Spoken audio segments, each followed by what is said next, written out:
Ce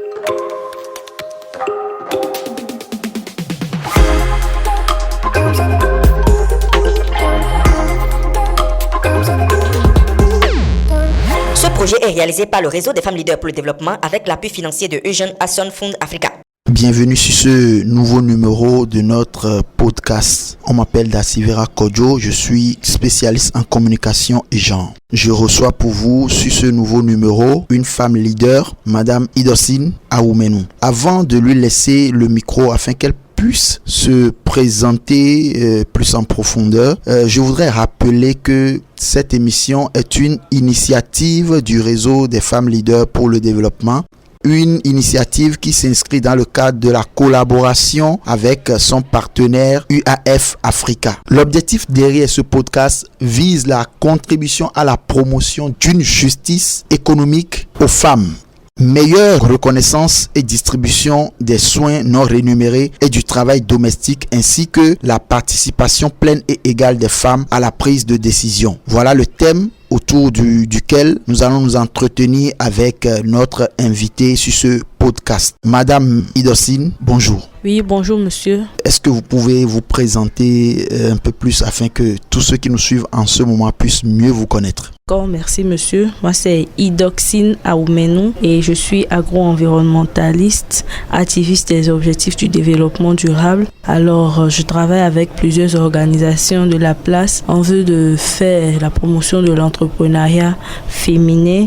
Et je suis très sensible à tout ce qui touche à l'épanouissement des femmes. C'est d'ailleurs pourquoi je milite davantage sur les réseaux pour la promotion des femmes, la promotion de nos jeunes filles en milieu scolaire. Merci Madame Idocine. Nous irons tout droit au but avec les questions. Voilà. Madame Idocine, concrètement, lorsqu'on parle de la distribution des soins non rémunérés, de quoi veut-on parler?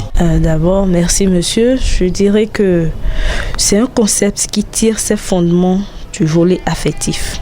Prendre soin, c'est apporter de l'affection, de l'amour, donner une attention particulière à quelqu'un, à un groupe de personnes ou même à une chose.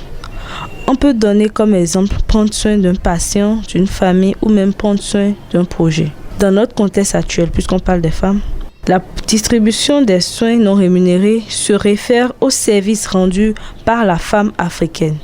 Celle-là qui joue un rôle parfois cumulé d'épouse, de mère, de sœur, de conseillère, de ménagère, d'éducatrice, souvent même d'infirmière. L'idée ici, c'est d'essayer de quantifier en revenus pécuniaires que pourrait valoir une personne réunissant toutes ses compétences. Cette expression en elle seule aborde plusieurs aspects de la vie d'une femme de manière générale et de manière particulière de sa vie familiale.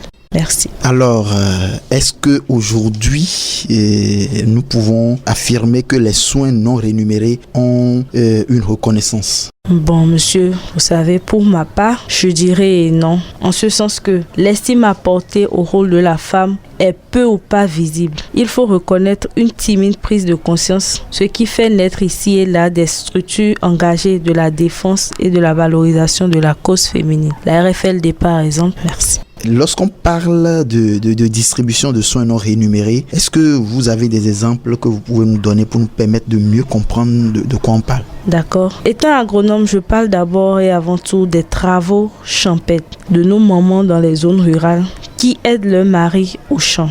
Les femmes constituent la moitié de la population active. On trouve les 2/3 d'entre elles dans le secteur agricole où elles travaillent souvent comme aide familiale. Comme autre exemple de soins non rémunérés, je peux citer nourrir un bébé, apporter de soins à une personne souffrante, porter assistance à une personne âgée en l'aidant à prendre son bain, jouer le rôle d'éducateur pour des couches vulnérables, préparer un repas dans son ménage, faire la vaisselle, nettoyer les meubles et les différents ornements de la maison. Quelle que soit la manière dont ces activités sont pratiquées, les jeunes filles et les femmes sont les premières victimes des conséquences nocives de ces activités. Je n'irai pas plus en profondeur puisqu'il s'agit de là de donner juste quelques exemples. Sinon, pour ma part, les femmes et les jeunes filles sont les premières victimes quand il y a des conséquences à noter au niveau de ces activités. Merci. Madame Idocine, est-ce que les soins non rémunérés et le travail domestique peuvent-ils vraiment être considérés comme relevant d'une contribution financière dans un ménage? Selon votre avis, expliquez-nous un peu. Déjà, si les soins rémunérés et les travaux domestiques sont vraiment considérés comme relevant des contributions financières dans un ménage, je dirais non. En ce sens que la femme africaine reste et demeure l'actrice principale dans son environnement immédiat. Le travail domestique est pour elle ce qui s'apparente à un devoir naturel. Donc, prendre soin est la particularité basique chez la femme. Nos mères en sont un exemple vraiment criard. Essayer de la commercialiser serait pour ma part une dérive monumentale. Il ne faut pas perdre de vue que la femme en Afrique est d'abord vue comme une mère, qu'elle l'ait déjà enfantée ou non. Donc, la question est de savoir, une mère peut-elle vendre ses services au sein de sa propre famille? Je ne pense pas. Mais parallèlement à cette réflexion, il faut préciser que le devoir de la femme ne devrait pas être perçu comme un acquis. C'est malheureusement ce que l'on constate. Il doit au contraire être valorisé, être accompagné et permettre à ce que le rôle des femmes ne soit pas limité à la sphère familiale. Que le rôle de la femme ne soit pas limité à la sphère familiale. Alors, quelle est la place qu'occupe ce type de travail dans nos sociétés aujourd'hui? Là, j'ai beaucoup à dire vraiment. Le rôle que la femme occupe aujourd'hui dans notre société, vous savez comme moi que la femme est au centre de toutes les activités. La manière dont les femmes, quel que soit leur statut et leur secteur d'activité, gèrent le quotidien entre contraintes familiales et obligations professionnelles est fascinante. Comme dans bien des sociétés où l'activité économique féminine est importante, on observe par au Bénin de phénomènes de redistribution des tâches domestiques entre les sexes. Les femmes s'engagent dans des activités marchandes pour payer avec leur mari les dépenses du ménage.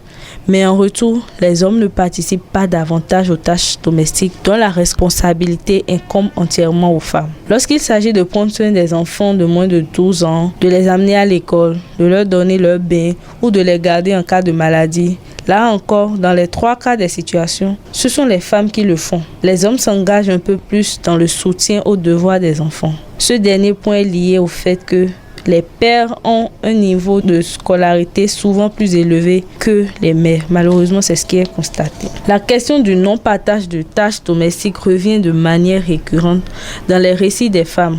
Mais chez nous, le mariage et la maternité qu'elles décrivent comme des sources incontestables de réalisation de soi sont aussi unanimement perçues comme le début d'un dur labeur. Le quotidien de mère et d'épouse est réglé par une somme considérable d'obligations. En parlant d'obligations, je veux parler d'obligation de préparer un repas à son mari chaque jour, obligation d'être à la maison quand il rentre le soir, obligation de préparer les enfants chaque matin, obligation d'entretenir la maison, le linge, etc.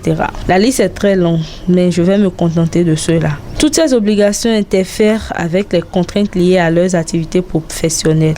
Et ce, peu importe leur catégorie socio-professionnelle. En effet, qu'elles soient cadres supérieurs dans la fonction publique, employés d'une petite entreprise privée ou commerçantes au grand marché de Dantokpa, la journée d'une femme s'apparente à un véritable marathon qui commence à l'aube et se termine tard le soir. Chaque matin avant de partir travailler, beaucoup exécutent un grand nombre d'activités ménagères.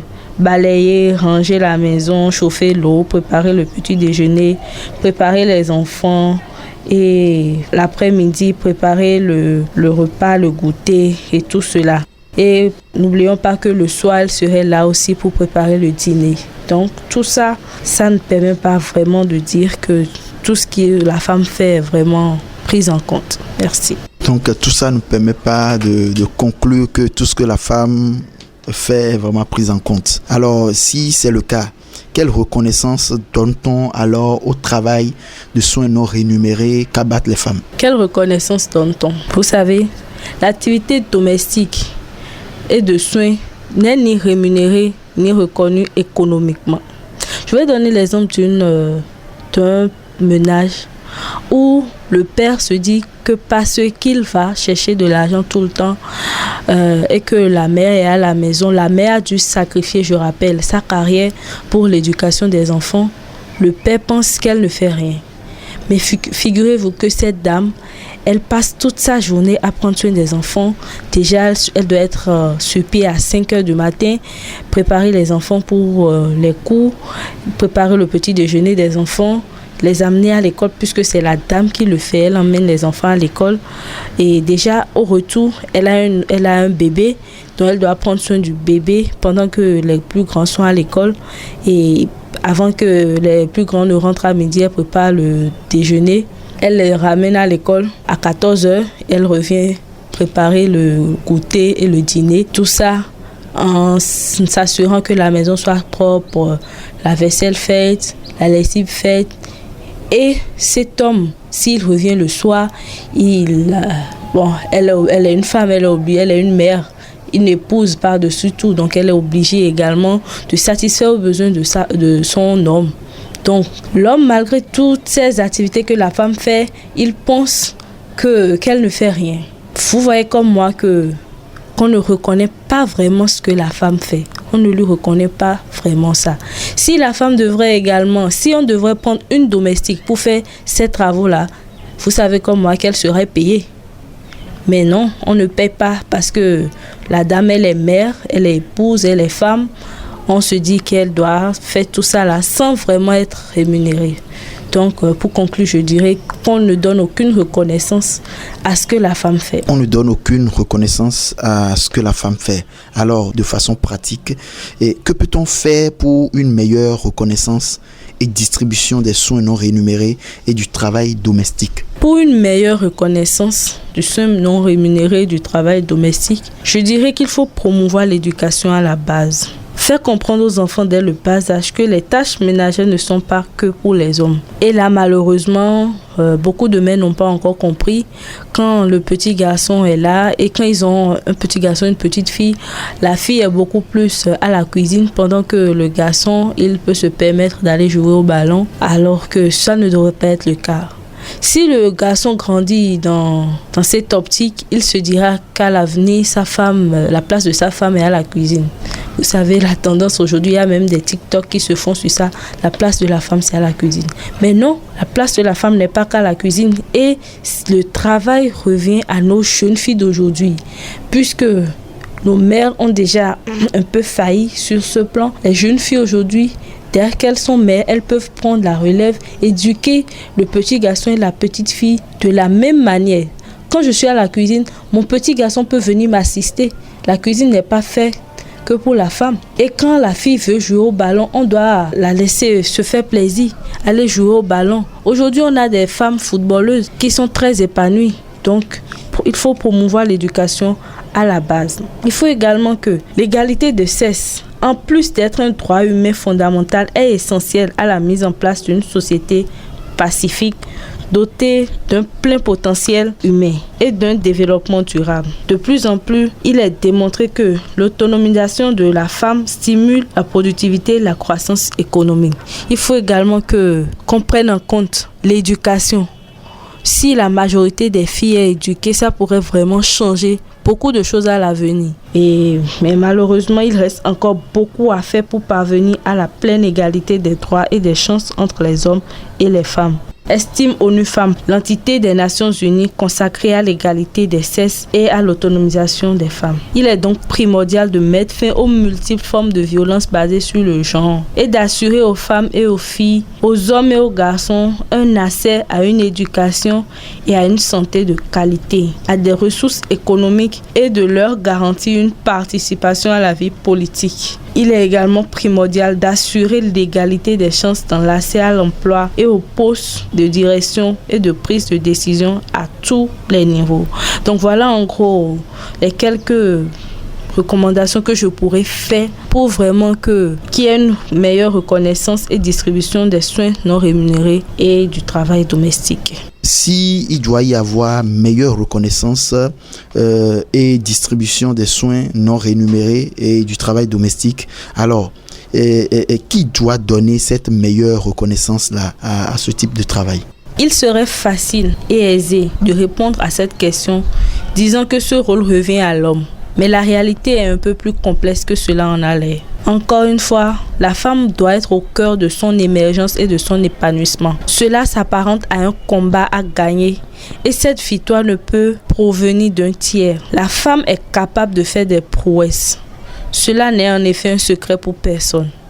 Elle est capable d'arracher le respect de son propre chef. Elle peut travailler à la reconnaissance et à la valorisation de son travail. Alors, quels conseils vous avez à donner pour une meilleure participation pleine et égale des femmes à la prise de décision? Pour retourner la situation de telle sorte que les femmes et les hommes aient les mêmes chances d'exercer les mêmes activités avec les mêmes intensités, nous pouvons faire recours à plusieurs armes. Le rôle de l'éducation. Pendant longtemps, on a pensé que la femme n'est pas forte, elle n'est pas vraiment faite pour certains boulots. Et cela fait que beaucoup de jeunes filles perdent confiance en elles-mêmes. Donc, le problème de renforcement de leadership et de renforcement de la confiance en soi est un problème à prendre au sérieux. Il faut que nos jeunes filles déjà prennent conscience qu'elles ont plein pouvoir, qu'elles peuvent faire tout ce qu'elles veulent et qu'il n'y a aucune limite. Il faut souvent aussi citer à ces filles-là des femmes qui occupent de grands postes de décision qui pourraient leur servir de modèle. Je veux parler d'Angélique Kidjo, de Rosine Soglo, de Marie-Élise Bédot. Ces femmes-là qui quand même impactent de par leurs activités et de par leurs convictions le monde. Il faut également qu'on fasse une conciliation des temps. Tout comme l'éducation, la conciliation des temps apparaît comme un véritable facteur sur lequel s'appuyer. Il faut que la femme comprenne qu'elle doit programmer, elle doit faire un emploi du temps de ses activités. Oui, il faut s'occuper de son ménage, mais à côté de ça, il faut penser à sa carrière, à ses convictions, à ses objectifs. Les objectifs de vie ne sont pas que pour les hommes. Une femme peut, en étant mère, diriger un pays, diriger une nation. Il faut que nous inculquions ce valeur à nos jeunes filles. Il faut également promouvoir le leadership féminin. Promouvoir le leadership féminin, je remercie vraiment la RFLD pour ce que cette organisation, ce réseau fait pour les femmes et les jeunes filles du Bénin et de la sous-région par ricochet. Parce que ce travail, on ne remarque peut-être pas encore ses résultats aujourd'hui, mais à l'avenir, ça pourra vraiment changer la donne en matière de représentativité des femmes dans nos instances décisionnelles. Et pour finir, il faut finir avec le marketing du genre. Mettre fin au marketing du genre qui a tendance à reproduire les stéréotypes de genre permettra de changer les perceptions des individus dans la société. Cette action fera également en sorte que la confiance en soi et la progression à tous les niveaux, c'est-à-dire du côté des femmes que des hommes, deviennent une réalité. Ça fait beaucoup à faire, mais vu l'engagement des femmes leaders comme vous, par exemple, nous sommes convaincus que les objectifs seront atteints. Alors, nous sommes en train de finir ce podcast, mais j'ai encore une question pour vous, Madame Idocine. Quel est votre plaidoyer pour une meilleure reconnaissance et distribution des soins non rémunérés et du travail domestique ainsi que la participation pleine et égale des femmes à la prise de décision? Je vais commencer mon plaidoyer par rendre hommage à toutes les femmes, à toutes les mères du monde entier, d'Afrique et du Bénin. Car nous devons tout à la femme, nous devons tout à nos mères. Et lorsque j'emploie le pronom personnel nous, je m'adresse à l'humanité tout entière. L'humanité tout entière doit tout à la gente féminine. Il est temps aujourd'hui de porter un regard différent sur la femme, sur le rôle qu'elle joue dans nos sociétés. J'irai plus loin en demandant de faire une étude comparative sur le rôle de la femme dans la vie de l'homme et surtout pour sa famille et la place que nous lui accordons. Cela, il va sans dire. Elle mérite plus, mais malheureusement, nous ne lui donnons rien. Et comme nous l'avons énuméré plus haut, la femme est au cœur de l'activité humaine. Aujourd'hui, des voix se lèvent de plus en plus pour demander non seulement son émancipation, mais aussi afin qu'elle soit reconnue à sa juste valeur. Il est aussi important que nous, les femmes, nous prenions conscience de notre situation et que nous militons davantage pour changer la donne. Et je finirai par dire que les organisations qui travaillent pour la promotion des femmes font vraiment un travail remarquable dans notre société actuelle, puisqu'aujourd'hui, de plus en plus, nous remarquons des femmes qui sont présentes dans de grandes instances décisionnelles. Merci. Merci, Madame Idocine Aoumenou. Je vais vous inviter à nous donner votre mot de fin. Je ne saurais mettre fin à ce podcast, à cette opportunité qui m'est donnée de me prononcer sur les soins non rémunérés, sans remercier l'organisation qui m'a donné l'opportunité d'être là, en train de parler. Je veux ainsi dire la RFLD qui mène des actions remarquables pour la promotion de la gente féminine et qui promeut dans nos fils le leadership féminin. Je souhaiterais également demander à toutes les femmes de se lever, de se battre pour leurs rêves. Le rêve d'une femme ne peut pas être que d'être mère. Une femme peut avoir des convictions, des objectifs. Une femme peut vouloir prendre des engagements, être représentée ou même représenter d'autres femmes dans nos instances décisionnelles. Cela peut bien être le rêve d'une femme. Et nous n'avons pas vraiment, même si la chance ne nous est pas toujours donnée de nous prononcer, nous pouvons nous battre pour atteindre nos objectifs. Et je vais finir pour dire que tout ceci ne peut se faire sans le soutien des hommes, que je remercie aussi. Je remercie nos hommes. Merci, Madame Idocine Aoumenou. Nous sommes à la fin de ce podcast. Je rappelle que le thème qui a fait objet de ce podcast s'intitule « Meilleure reconnaissance et distribution des soins non rémunérés et du travail domestique ainsi que la participation pleine et égale des femmes à la prise de décision ». Et ce podcast, une fois encore, je le rappelle, est une initiative du réseau des femmes leaders pour le développement en collaboration avec son partenaire financier UAF Africa. Merci de nous avoir suivis et à très bientôt pour notre prochain podcast. Bye bye. Ce projet est réalisé par le réseau des femmes leaders pour le développement avec l'appui financier de Eugène Hasson Fund Africa.